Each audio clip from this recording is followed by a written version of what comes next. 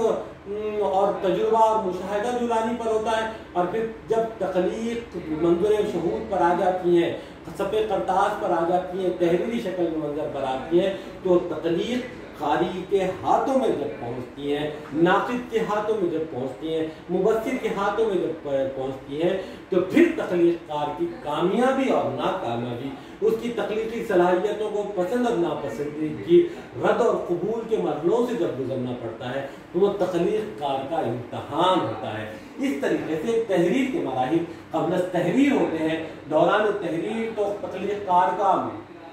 بڑا کٹھن مرحلہ ہوتا ہے, اس کے بعد از تحریر اس کے ایک مرحلے سے گزرنا پڑتا ہے. ان سارے مراحل سے گزر کر ایک تحریری شکل, ایک تقریری شکل اور ایک کہانی یا ایک فن پارہ وجود میں آتا ہے. یہ اس طریقے سے کہانی نویسی کے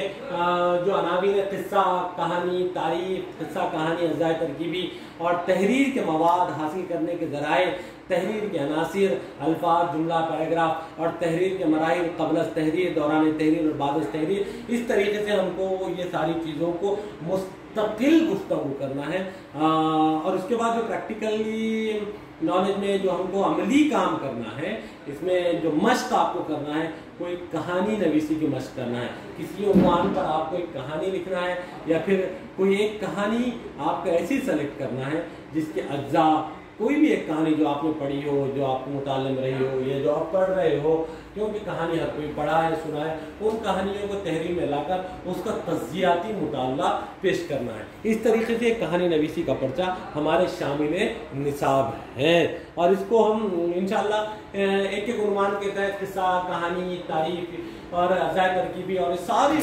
جو نکات ابھی ہم نے سرسری گفتگو کی, جس کی ہم نے ابھی تعارفی گفتگو کی ہے, ان سارے نکات کو ہم یہاں پر ایک ایک نقطے کے تحت انشاءاللہ مستقلاً پڑھیں گے, تاکہ کہانی نویسی کا ایک فن مکمل طور پر ہر طالب علم کو سمجھ میں آ جائے, ہر طالب علم کی تخلیقی صلاحیتیں پروان چڑھیں, ہر طالب علم کاغذ قلم پر اپنے خیالات کو, اپنے افکارات کو, اپنی تخلیقی صلاحیتوں کو بروئے کار لاتے ہوئے پیش کرنے والا بن جائیں. اس کی ہم یہاں پر پوری کوشش کریں گے, اور امید ہے کہ ان سارے مراحل پہ جب گفتگو ہوگی اور آپ دل جمعی کے ساتھ اور بہت یکسوئی کے ساتھ تمام پیریڈ کے اندر اس کو پڑھیں گے اور بڑھتیں گے اور سمجھیں گے, تو انشاءاللہ ہر کوئی طالب علم یقیناً ایک اچھا رائٹر, ایک اچھا مکالمہ نویس, ایک اچھا صحافی, ایک اچھا قلم کار اور ضرور بن کر یہاں پر ابھر کر سامنے آئے گا.